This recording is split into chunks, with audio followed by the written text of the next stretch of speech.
राजीव नेत्रं रघुवंशनाथं कारुण्यरूपं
सहितं नमामि भवं भवानि सहितं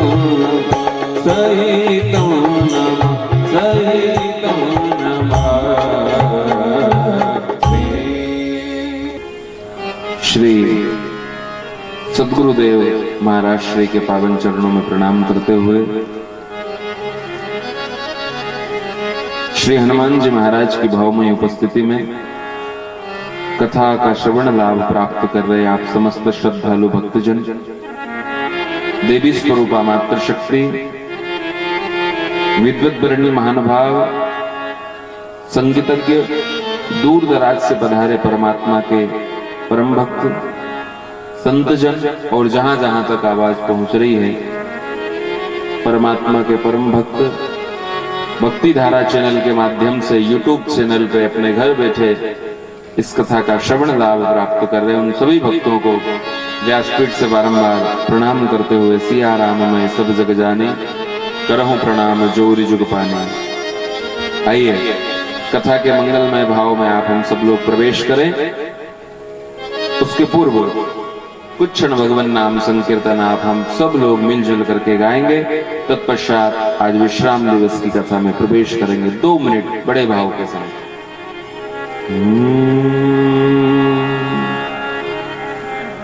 हम राम जी के राम जी हमारे हैं, हम राम जी के राम जी हमारे, हम राम जी के राम जी हमारे, हम राम जी के राम जी हमारे, हम राम जी के राम जी हमारे हैं, हम राम जी के राम जी हमारे, हम राम जी के राम जी हमारे, हम राम जी के राम जी हमारे, हम राम जी के राम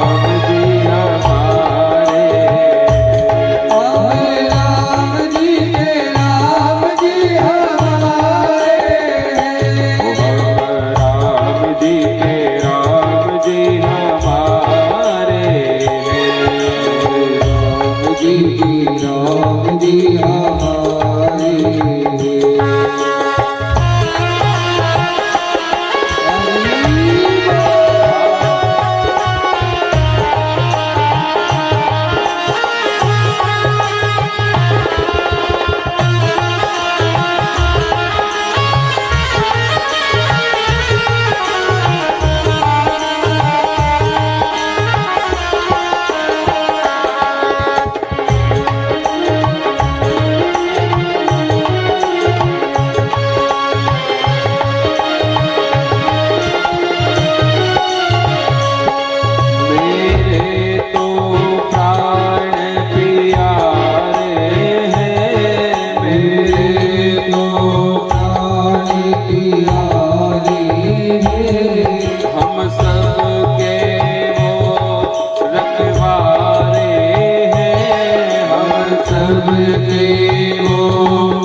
आइए बड़े भाव के साथ भगवान की मंगलमय कथा में प्रवेश करें।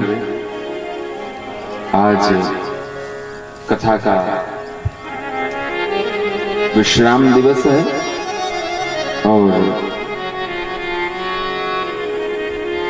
कलि पावन अवतार रामचरण चंचरी गोस्वामी तुलसीदास जी महाराज पावन पंक्ति प्रस्तुत करते हुए कहते हैं, श्री रामचरितमानस की चर्चा आप हम सब लोग कर रहे हैं। राम कथा के माध्यम से आप हम लोग कल की कथा में भगवान रामेश्वरम की चरण शरण में पहुंचे थे। भगवान रामेश्वरम जो कि तमिलनाडु में भारत का सबसे अंतिम छोर जहां पर है और समुद्र के किनारे पर भगवान रामेश्वरम विराजित है। उसके बाद आगे चल के लंका की सीमा लग जाती थी, तो भगवान ने समुद्र तट पे रामेश्वरम की स्थापना की। राम जी कहते हैं, मैं बड़ा श्रेष्ठ कार्य करने जा रहा हूं, बहुत बड़ा कार्य करने जा रहा हूं, इसलिए पहले मेरे आराध्य का आराधन करूंगा, पूजन करूंगा। आप भी जब कोई अच्छा कार्य करो, श्रेष्ठ काम करो, तो पहले अपने इष्ट को मनाओ, उनका पूजन करो, अभिषेक करो। उसी दिन से 12 ज्योतिर्लिंगों में से एक ज्योतिर्लिंग कहलाया रामेश्वरम और चारों धामों में से एक धाम भी कहलाया रामेश्वरम। ऐसी श्रेष्ठ महिमा है भगवान रामेश्वरम की। बोलो रामेश्वर भगवान की। लिंग थाप विधिवत करी पूजा, शिव समान प्रिय और न दूजा। भगवान राम कह रहे हैं, जो भगवान शिव का द्रोही है वो मेरा दास कभी नहीं हो सकता। भगवान राम कह रहे हैं, राम को प्राप्त करना है तो पहले शिव को मनाना पड़ेगा। ये भगवान राम खुद बोल रहे हैं। श्रावण का महीना है, ऐसे श्रावण के पवित्र मास में हम लोग शिव की आराधना कर रहे हैं और आज शिव स्वरूप परम पूज्य प्रातः स्मरणीय ब्रह्मलीन श्री श्री 1008 सुरेंद्र गिरि जी महाराज की पावन पुण्यतिथि है आज। ऐसे शिव स्वरूप पूज्य महाराज श्री के आशीर्वाद से आप हम सब लोग आज कथा श्रवण कर रहे हैं। भगवान शिव का पूजन राम ने किया।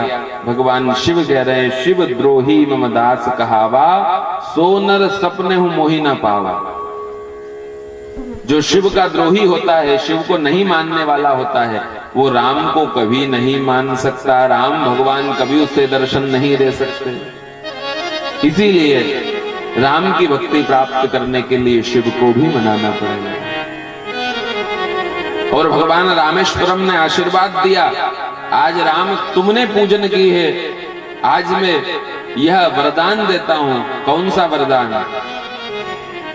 जे रामेश्वर दर्शन करही, ते तनु तजी मम लोक सिधरहि। रामेश्वर दर्शन करहि, ते तनु तजी मम लोक सिधरहि।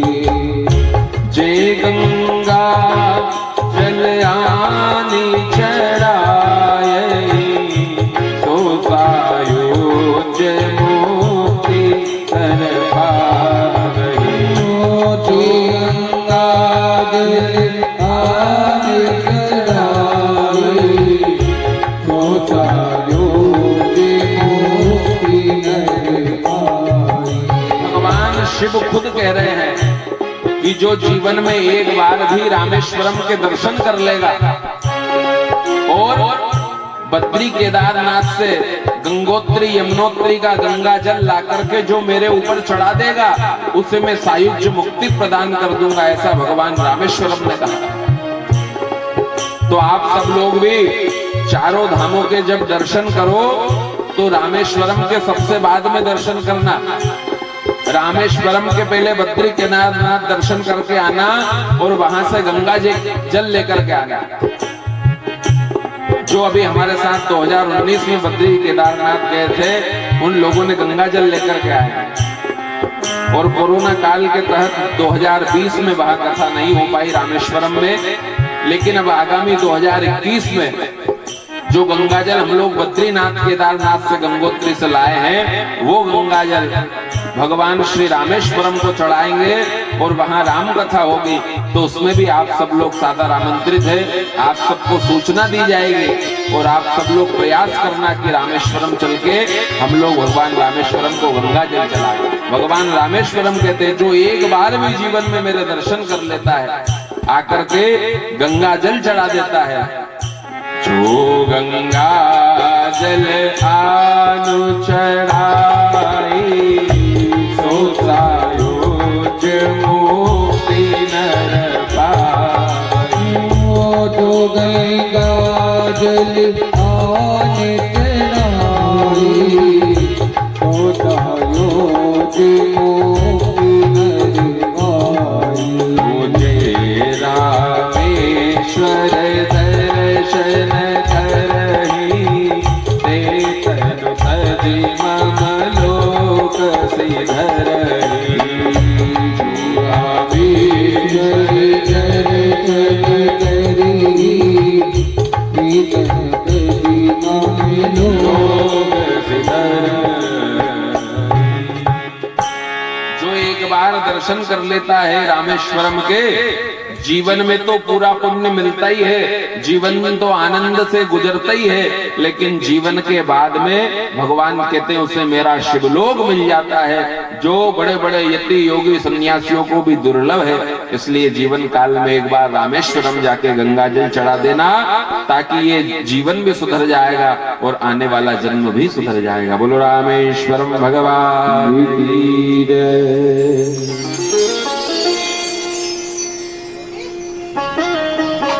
अब समुद्र तट पे आकर के भगवान ने समुद्र से भी विनती की है, लेकिन समुद्र जब नहीं माना तो भगवान ने क्रोध किया। ये सब कथा आप जानते हैं। और आगे चल के भगवान ने समुद्र पर भी कृपा करी, समुद्र देवता पर, और नल नील को जैसा आशीर्वाद था उसी प्रकार से आज नल नील द्वारा पत्थरों पे राम लिखा गया।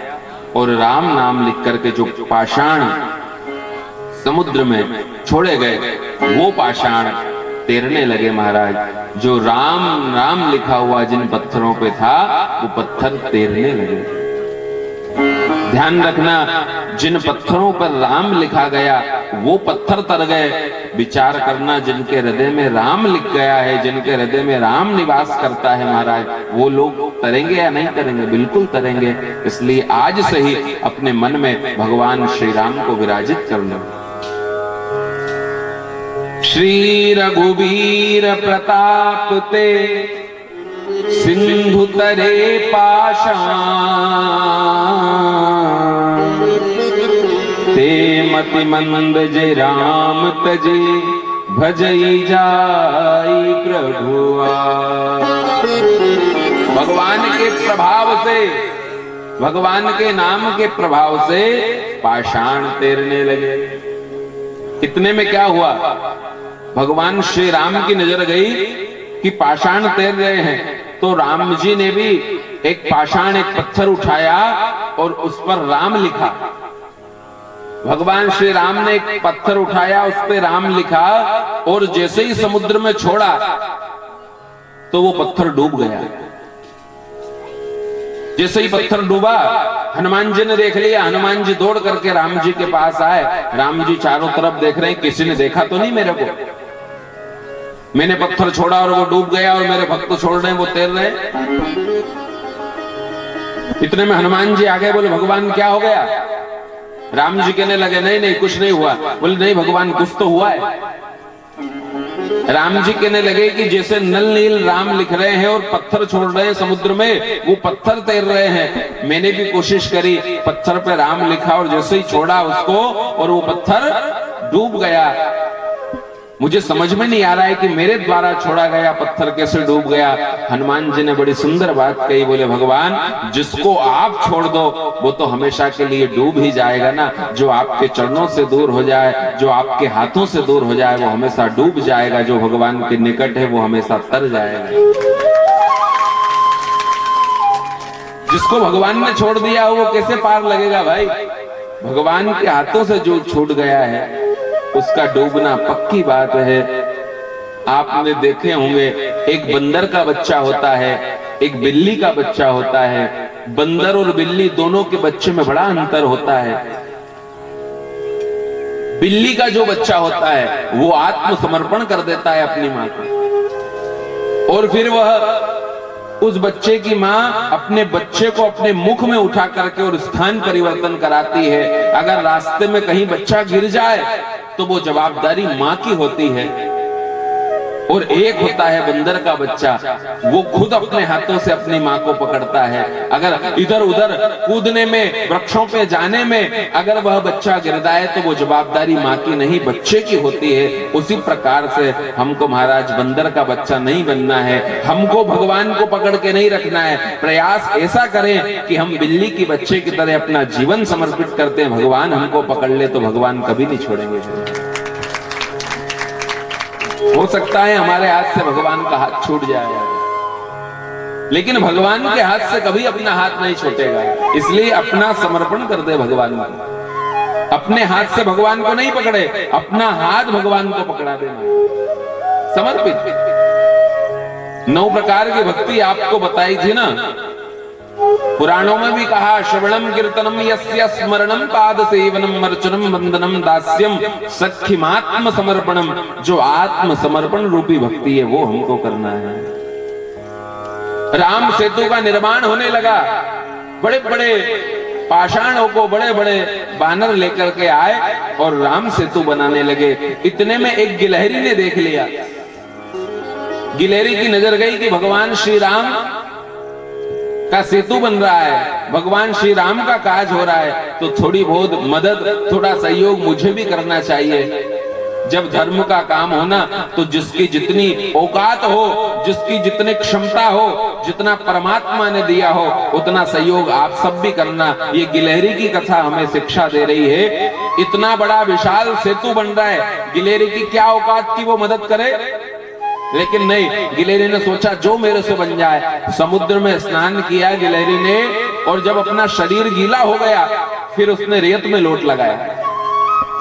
वो समुद्र की बालू में गिलहरी ने लोट लगाई और फिर जहां भगवान का राम सेतु बन रहा था, राम सेतु के ऊपर जाकर के अपने शरीर को झटकार दिया, तो जितने शरीर में रेत लगी थी ना वो सेतु पे गिर गई। फिर स्नान किया, फिर शरीर गीला हो गया, फिर बालू में रेत में लोट लगाई और फिर सेतु में जाके झटकार देती। इस प्रकार से गिलहरी अपने शरीर को बार बार गीला करके और राम सेतु में रेत लगाने का काम कर रही है। वो गिलहरी की भाव पवित्र है महाराज। इसलिए आप और हम भी जब कोई धर्म का कार्य हो जिससे गिलहरी ने सहयोग किया, अपने आप को कभी छोटा ना समझें। गिलहरी कह रही है, हो देखो वानरों की सेना महान,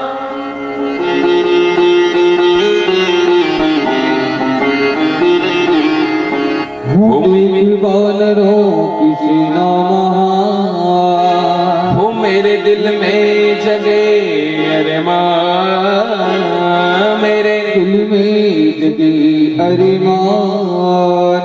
हो मैं पत्थर उठा नहीं पाई, मैं बालू ले आई, मैं तो पत्थर उठा नहीं पाई, मैं बालू ले आई, मैं बालू ले आई, बालू ले आई, मेरे ताम ले आई, मेरे ताम ले आई, तो पत्थर उठा नहीं पाई, मैं बालू ले आई। मैं पत्थर उठा ना पाई, मैं बालू ले आई। हरि बोल।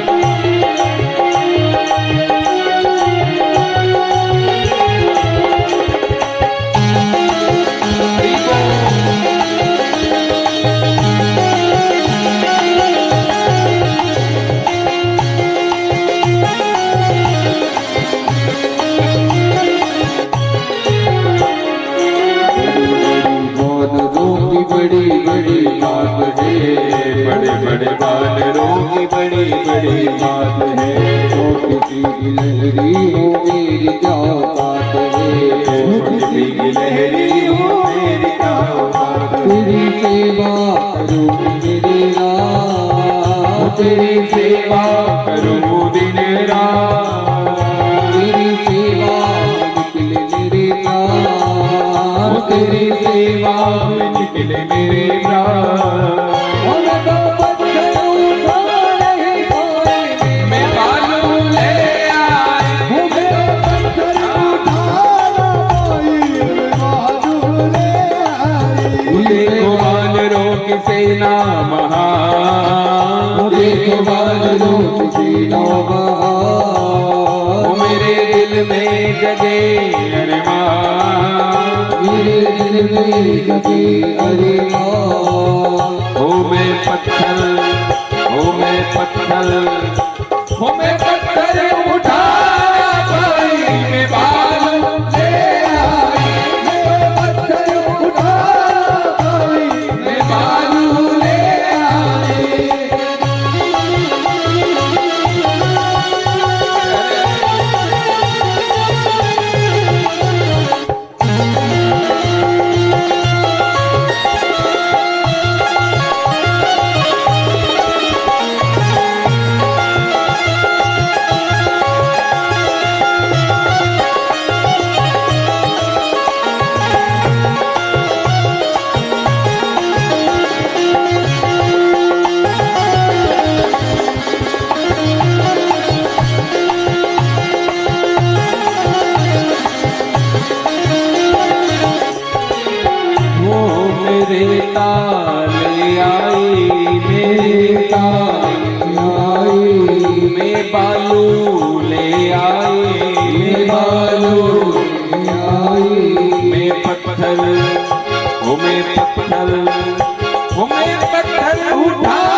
रामचंद्र भगवान की जय। मैं पत्थर उठा नहीं पाई, मैं बालू ले आई। क्या पवित्र भाव गिलहरी के। बड़े बड़े लोग जो काम नहीं कर पाए वो गिलहरी ने कर दिया। गिलहरी ने अपने शरीर को गीला करके बालू लपेट के और राम सेतु के ऊपर समर्पित की है। कल की कथा में आपने सुना था विभीषण शरणागति हुई थी और जिस दिन से विभीषण का त्याग किया था ना रावण ने, उसी दिन से मानो विभीषण का त्याग करते ही मानो रावण का सब कुछ समाप्त हो गया है।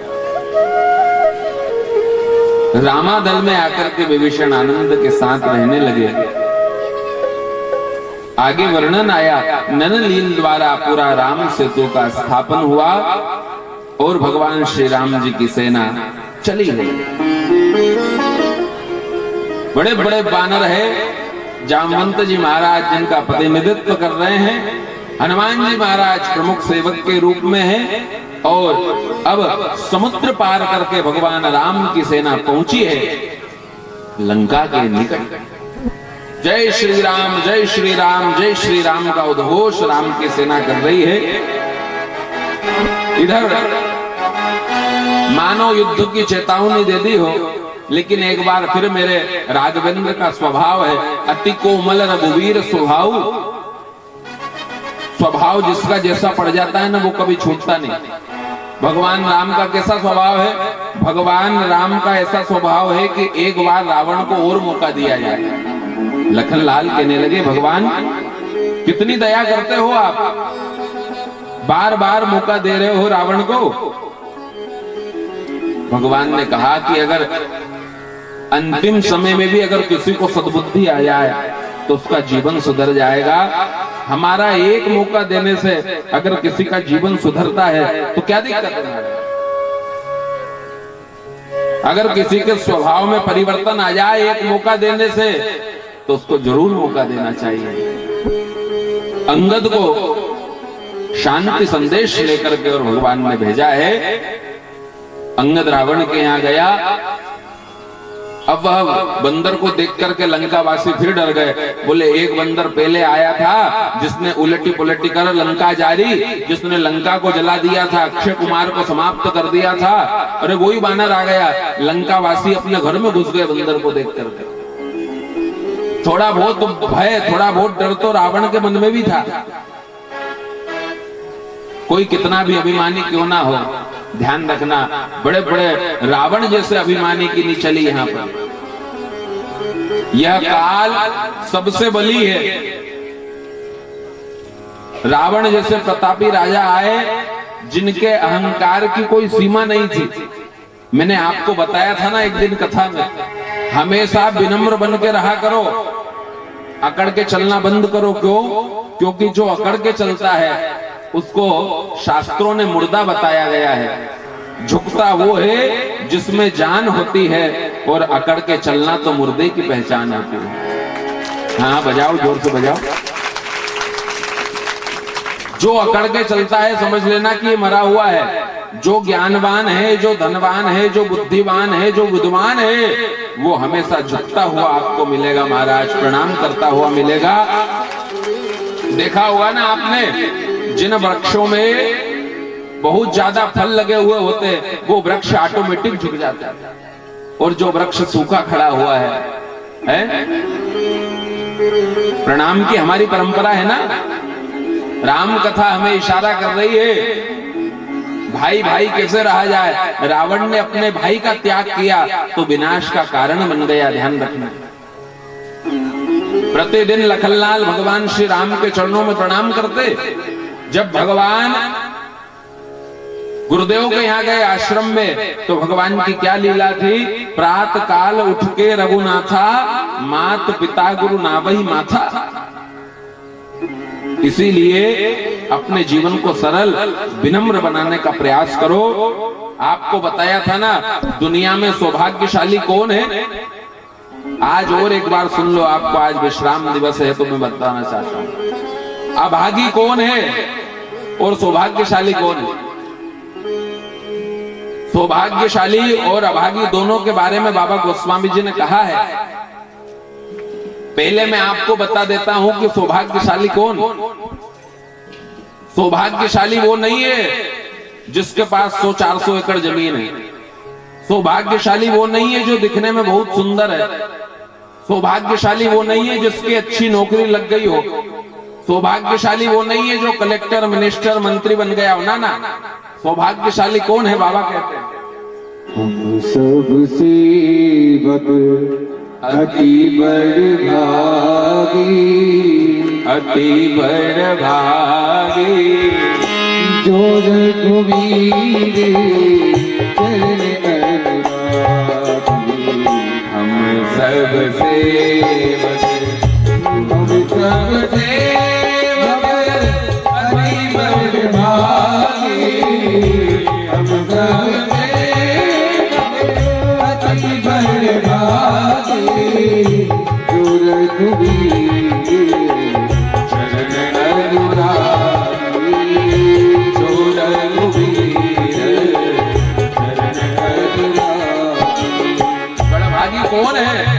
रामचरितमानस में संतों ने बड़ा भागी उसको बताया है जो गुरु के चरणों का दास हो, जो ब्राह्मणों के चरणों का दास हो, जो भगवान के चरणों का दास हो, वो बड़ा भागी है।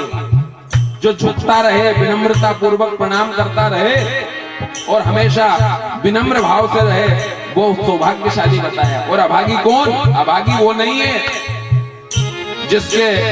जिसका एक पांव लंगड़ा हो, वो अभागी नहीं। जिसकी एक आंख नहीं हो, वो अभागी नहीं है। जिसके पास धन नहीं हो, वो भी अभागी नहीं है। तो जो बहुत अच्छा नौकरी नहीं करता वो ना, जिसके पास धन नहीं हो वो भी अभागी नहीं। अभागी कौन?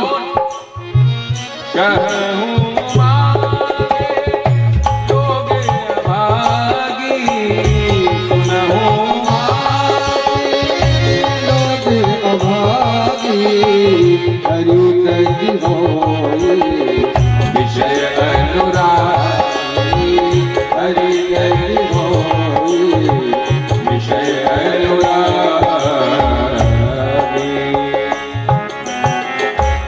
वो लोग अभागी हैं जो भगवान को छोड़ करके, संतों के चरणों को छोड़ करके विषय में अनुरक्ति रखते हैं।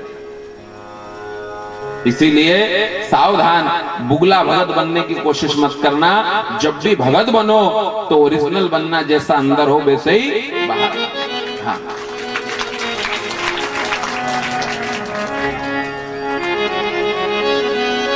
सबसे श्रेष्ठ कार्य अगर कोई है जीवन में तो वो विनम्र बन के रहना है।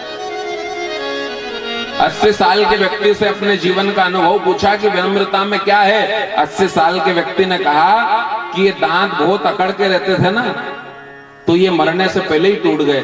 और जीवान, बोले जीवान जो है, जिह्वा जन्म के साथ आई और मरने तक साथ रहेगी, क्योंकि वो विनम्र बन करके रह रही ना, इसलिए अखंड है। इस प्रकार से राम कथा को अपने जीवन में उतारना। रावण ने बात नहीं मानी, और जब रावण ने बात नहीं मानी तो अंगद ने कहा, सुनो, तुम भगवान श्री राम की शक्ति के बारे में पता लगाना चाहते हो। मैं राम के चरणों का दास हूं। अगर मैं पैर जमा रहा हूं, किसी ने मेरे पैर को हिला दिया तो आज से युद्ध समाप्त हो जाएगा, रावण की विजय हो जाएगी। बड़े बड़े प्रतापी राजा है, अरे ये बंदर के पैर, इसको तो उठा के लंका के बाहर फेंक देंगे। बड़े बड़े राजाओं ने अपना बल जमाया, लेकिन अंगद का पैर नहीं जमाया था महाराज। अंगद ने राम का विश्वास, राम की कृपा को जमाया। इतना विश्वास था कि मेरे इष्ट राघवेंद्र सरकार मेरी बात को खाली नहीं जाने देंगे, और जिनने समर्पण कर दिया है उनकी बात भगवान ने कभी खाली नहीं जाने दी, कभी नहीं।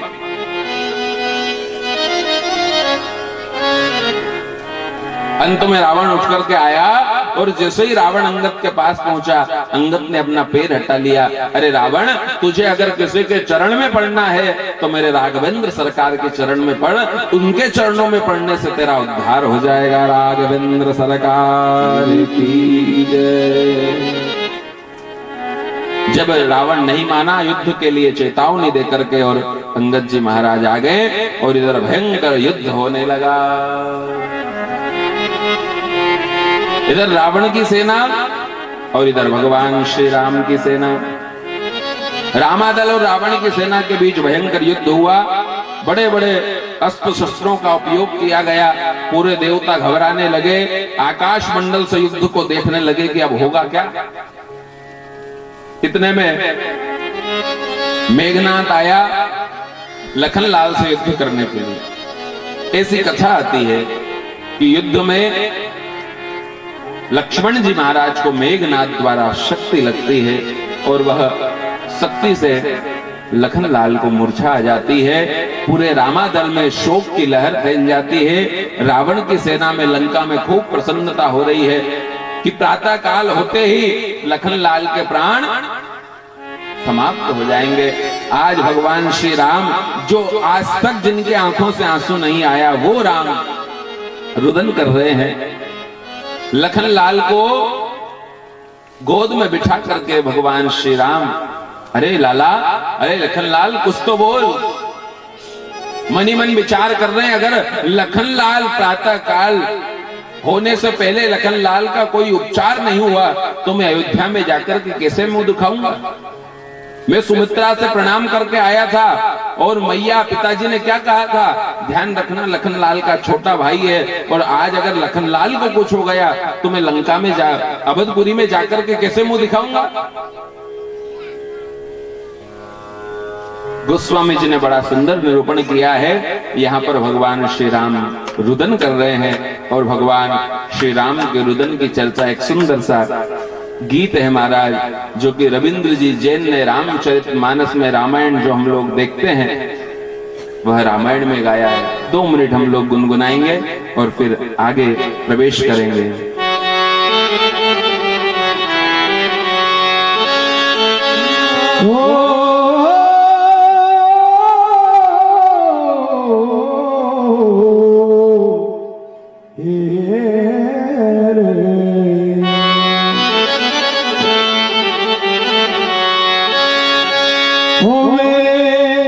लखन दुलारे बोल कछु बोल,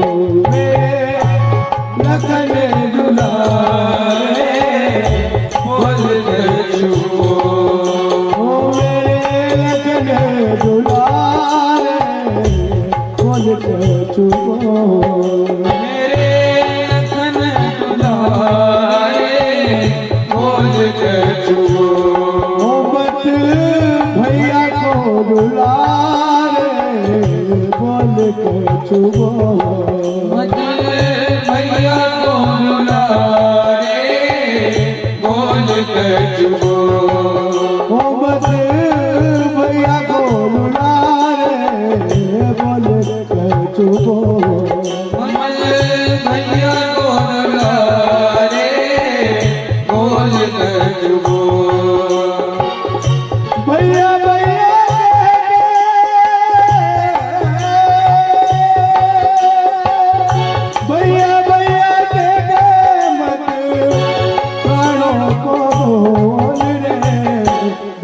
कछु बोल, मेरे लखन दुलारे बोल कछु बोल।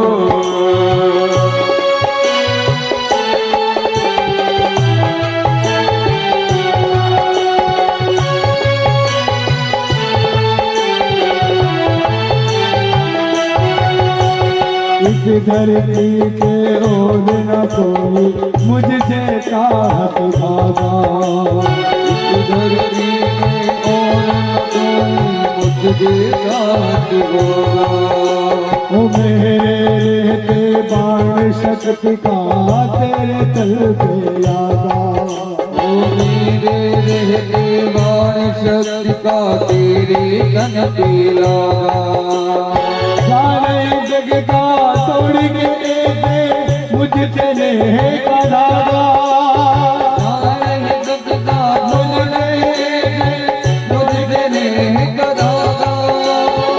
मैं भी अपने प्राण दे दूंगा, आज तो तू नहीं जागा। मैं भी अपने प्राण दे दूंगा, आज तो तू नहीं जागा। अखियों के तारे, अखियों के तारे लल्ला, अखियाँ तू खोल रे, बोल के छुपो मेरे कहे तारे, बोल के छुपो। ओ मत भैया को बुला रे, बोल के छुपो। ओ मेरे लखने बुला रे, बोल के छुपो। बहुत बढ़िया। एक बार धर्मेंद्र भाई के लिए एक बार जोरदार ताली बजाएं। बहुत सुंदर। तुरंत हनुमान जी महाराज के द्वारा फिर जब जब भी श्री राम के ऊपर कोई संकट आया, विपत्ति आई, तो हनुमान जी महाराज ने उसे उसका निरूपण किया और उसमें श्री राम जी की मदद की है। संजीवनी बूटी लेने के लिए गए और पूरा पर्वत उठा करके श्री हनुमान जी महाराज, इधर सब लोग इंतजार कर रहे हैं। प्रातः काल होने से पूर्व ही वैद्य को और संजीवनी को लेकर के आए। सुसेन वैद्य द्वारा, अपितु वो लंका का वैद्य है, लेकिन हनुमान जी हैं, सब कुछ करने में सक्षम है। हनुमान जी ने पूरी लंका को देख रखा है, इसलिए वहां से वैद्य को भी ले आए। वैद्य ने उपचार किया और उपचार करते ही एक भाव ऐसा भी आया है कि लखनलाल को जो शक्ति लगी ना, शक्ति का तो केवल बहाना था। लखनलाल ने संकल्प करा था ना कि 14 वर्ष तक मैं शयन नहीं करूंगा। भगवान श्री राम ने सोचा कि मेरा लखन अभी तक सोया नहीं है, थोड़ी देर विश्राम कर लेगा, इसलिए आज मानो शक्ति लग गई हो। ऐसे भाव भी कहीं संतों ने बताया।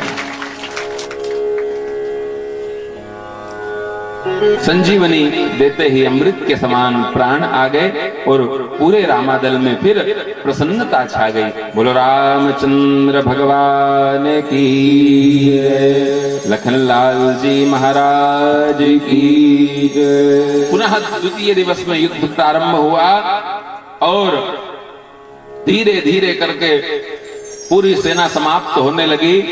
अब मात्र इंद्रजीत, मेघनाथ और कुंभकर्ण, रावण मात्र 3 बचे। इंद्रजीत को बुलाया रावण ने, युद्ध का पुनः आदेश दिया। पुनः युद्ध प्रारंभ हुआ। भयंकर युद्ध में भगवान श्री राम की कृपा से लखनलाल जी ने विशाल अतुलित बल, जिसका रामचरितमानस ने बताया, ऐसे इंद्रजीत का संहार किया। बोलो लखनलाल जी महाराज की जय। इंद्रजीत का संहार हुआ, उद्धार हुआ। आगे चल के अब रावण ने कुंभकर्ण को जगाया। जो कुंभकर्ण तपस्या करने के लिए निकला था, इंद्रासन मांगने की इच्छा थी, सरस्वती के द्वारा बुद्धि फेरी और निद्रासन मांग लिया। 6 महीने सोता था और बीच में कोई अगर उठा दे तो उसे मृत्यु दंड दे देता था। जीव जंतु तो उसके सामने कीड़े मकोड़े की तरह लगते थे। बहुत सारा भोजन बनवाया और कुंभकर्ण को जगवाया। कुंभकर्ण की नींद खुली, रावण से भेंट हुई। रावण ने बताया कि मैंने राम लक्ष्मण दोनों जब वनवास में आए तो राम की श्रीमती जानकी का हरण करके ले आया और अब युद्ध हुआ। इस प्रकार से यहाँ तक लीला पहुंची है। कुंभकर्ण ने समझाया, भैया अभी भी समय है, भगवान श्री राम की चरण शरण ग्रहण कर लो। क्यों? ये अभिमान को छोड़ दो। कुंभकर्ण कहने लगा, भैया आपने बहुत गलत किया है, वो भगवान है साक्षात, आपने उनसे शत्रुता करके बहुत गलत कार्य किया है प्रभु। रावण कहने लगा, कुंभकर्ण मैंने तुझे इसलिए नहीं जगाया है कि तू मुझे ज्ञान का उपदेश करे, मैंने तुझे इसलिए जगाया है, अगर तू मेरी मदद करना चाहता है, भाई के साथ भाई का साथ देना चाहता है, तो आज जाकर के राम से युद्ध करो। कुंभकर्ण कहने लगा, भैया मैं युद्ध करूंगा, युद्ध में अगर मैं विजयश्री पा करके आया तो रावण की विजय होगी, और अगर मैं युद्ध में समाप्त हो गया तो भैया एक कृपा करना कि जब मैं युद्ध में समाप्त हो जाऊं तो आप जाकर के राम के चरण पकड़ लेना, जिससे आपका उद्धार हो जाए। भैया मैं अपने कर्तव्य से विमुख नहीं हो रहा हूं, मैं भाई के साथ हूं। वो कैसा भाई जो अपने भाई की मदद ना करे? एक भाई महल में रहे, एक भाई झोपड़े में रहे, तो वो महल में रहने वाले भाई को धिक्कार है जो अपने भाई के झोपड़ी को महल ना बनवा सके।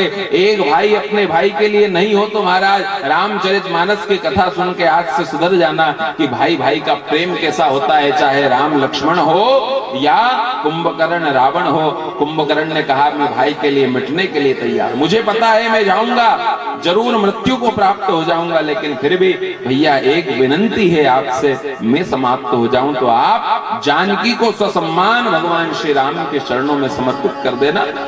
रावण को फिर भी बात समझ में नहीं आई। जो अभिमानी होता है ना, उसको बात समझ में नहीं आती। हाँ, इनके वंश समाप्त हो गए महाराज। कंस को भी बहुत समझाया था, और एक दिन मैंने आपको बताया था, अपने सलाहकार अच्छे रखा करो। रावण के सलाहकार अच्छे नहीं थे। थोड़ा बहुत रावण की बुद्धि थोड़ी बहुत घूमती कि हाँ अब राम जी से प्रेम कर लिया जाए। सलाहकार कहते, कहा महाराज आप प्रेम करोगे? वो बनवासी से, बन भटकने वाले राम लक्ष्मण से? आप राजा महाराजा हो, आपने अपने मस्तक काट के भगवान शिव का पूजन किया है, आपको कौन मार सकता है? ये चमचे लोग थे ना, उनने ही मरवा दिया रावण को। हाँ, बहुत ज्ञानी था रावण, बड़ा विद्वान था। आप हम तो फूल चढ़ाने में भी सोचते हैं, दूध दही चढ़ाने में सोचते हैं, उसने गर्दन चढ़ाने में जरा भी नहीं सोचा। बार बार शीश काट के और भगवान शिव को प्रसन्न कर लिया। शिव का कोई सबसे अच्छा भगत था तो वो रावण था, विद्वान। और मैं आपको बताऊं, राम और रावण की अगर तुलना करूं, मैं आपको रावण कथा सुनाने नहीं आया हूं, लेकिन फिर भी जिसका जो चरित्र है उसके बारे में कह देने में कोई गलत बात नहीं है। मैंने कैकेयी के बारे में आपको बताया था, वैसे ही रावण भी एक अलौकिक पात्र है। राम और रावण की तुलना करूं तो राम से हर मामले में रावण कई गुना आगे। हाँ, राम और रावण की जाति के बारे में अगर मैं बताऊं तो रावण ब्राह्मण है और राम क्षत्रिय, इसलिए जाति में भी श्रेष्ठ। परिवार की तुलना में करूं तो एक के लिए, एक रावण के लिए पूरी लंका मिट करके समाप्त हो गई, और इधर परिवार की अगर मैं बात करूं तो राम को जहां राज्याभिषेक होने वाला था वहां वनवास हो गया, इसलिए परिवार में भी रावण श्रेष्ठ।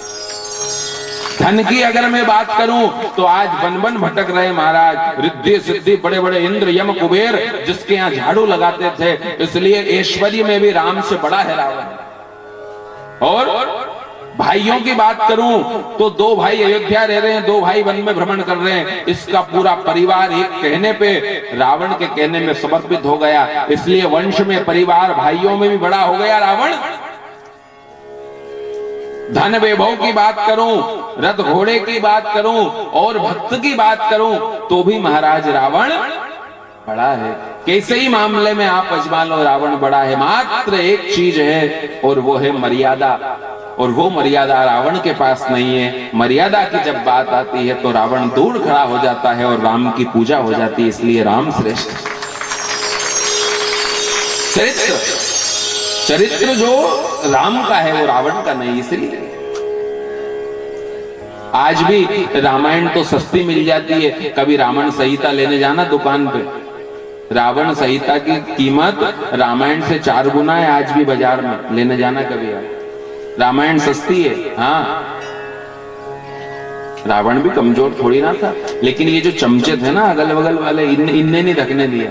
जिस बर्तन में चमचा होता है उसको खाली कर देता है। इसलिए अच्छे सलाहकार रखना, अच्छे मित्र बनाना, और ताकि वो सलाह अपने को अच्छी दे। ये भैया जो बाहर खड़े हैं उनके लिए यहाँ समिति ने बैठने की व्यवस्था की, आप आके बैठो ना यहाँ। हाँ, बैठ करके कथा सुननी चाहिए, कथाओं की मर्यादाएं होती है। कोई अगर जादू दिखाने वाला आता, बंदर नचाने वाला होता, तो कहीं से भी खड़े खड़े सुन लो, अपने बिल्डिंग पर खड़े हुए देख लो। ये कथा है, कथा बैठ के सुनी जाती है, कथा की मर्यादा होती है। हाँ बैठ जाओ बैठ जाओ, अभी दिन भर आपको बेरोजगारी कराना है, आपके फायदे की बात करा रहा हूं। बोलो रामचंद्र भगवान की जय। कुंभकर्ण युद्ध करने के लिए आया और भगवान श्री राम से भयंकर युद्ध हुआ। बड़ी बड़ी सेनाओं को कुंभकर्ण ने परास्त किया है महाराज। छोटे छोटे बंदरों को उठा करके ऐसे फेंकता जैसे कोई बालक एक छोटा सा पत्थर, छोटी सी गेंद उठा करके फेंक देता है। वृक्षों को इस प्रकार से उखाड़ता था जैसे एक विशाल गजराज एक सरोवर से कमलनाल को तोड़ लेता, उसी प्रकार से कुंभकर्ण बड़े बड़े वृक्षों को उखाड़ करके सेना के ऊपर फेंक देता, पूरी सेना समाप्त हो जाती।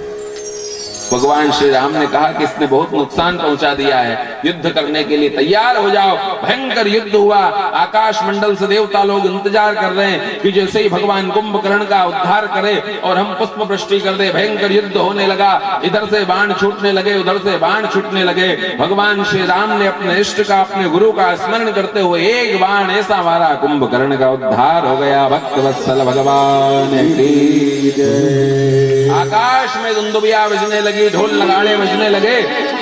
देवताओं ने रुकवा दिया, रुको रुको रुको, अभी मत बजाओ। क्यों? बोले जब राज्याभिषेक होने वाला था तब भी पहले बज गए थे तो बात बिगड़ गई थी, अभी एक और बाकी है। जब वो स्वधाम पहुंच जाए फिर बजाना महाराज। अब बारी आई रावण की। रावण रथ पे सवार होकर के आया।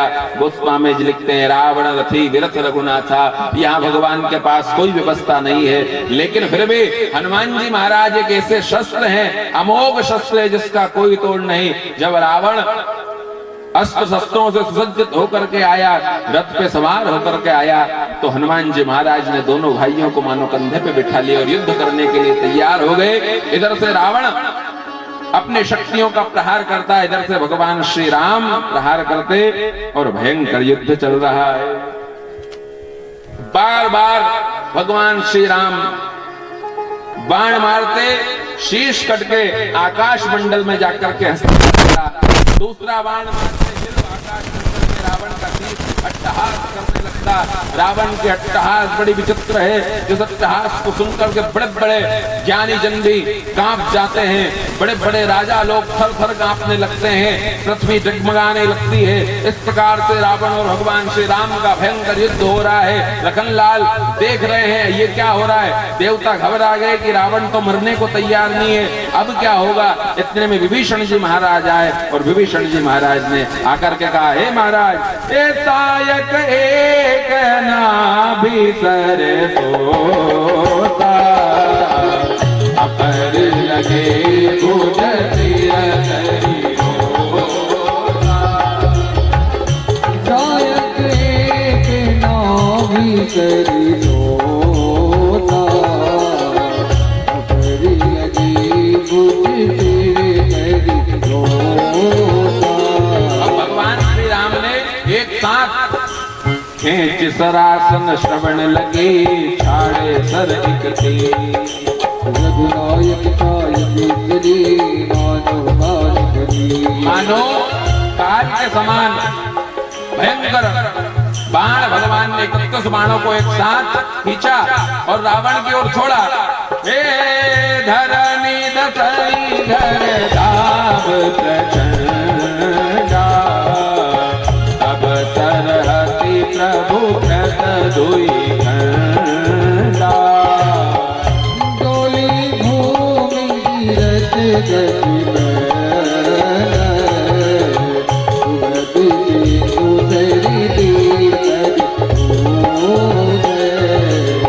धरनी पर दो खंड बढ़ाई, चापी भालू मर कट समुझाई। धरनी पर दो खंड बढ़ाई, चापी भालू मर कट समुझाई। हो जय जय धुनी, जय जय धुनी ब्रह्मण्डा जय रघुवीर कनल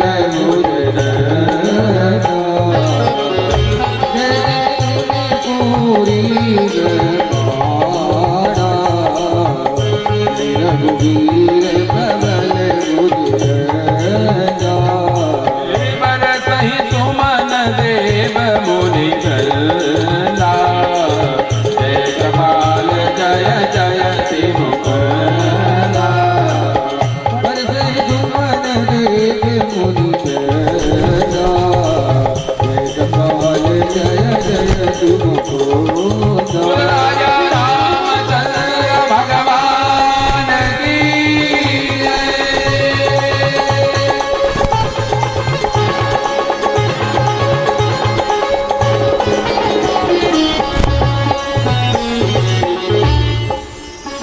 रामचंद्र भगवान की जय।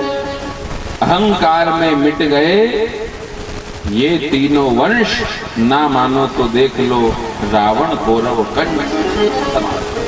आकाश मंडल से जय जयकार की ध्वनि, पुष्पों की वृष्टि होने लगी, ढोल नगाड़े बजने लगे, चारों तरफ अप्सराएं नृत्य करने लगी, गंधर्व गान गाने लगे, दुंदुभिया बजने लगी और चारों तरफ खूब आनंद हुआ। पृथ्वी का भार भगवान ने हल्का किया और मंदोदरी आदि रानियों को भगवान ने समझाया है और विभीषण जी महाराज को अभिषिक्त किया राज्य पर। भगवान राम की मर्यादा देखना, राजा बनाया विभीषण।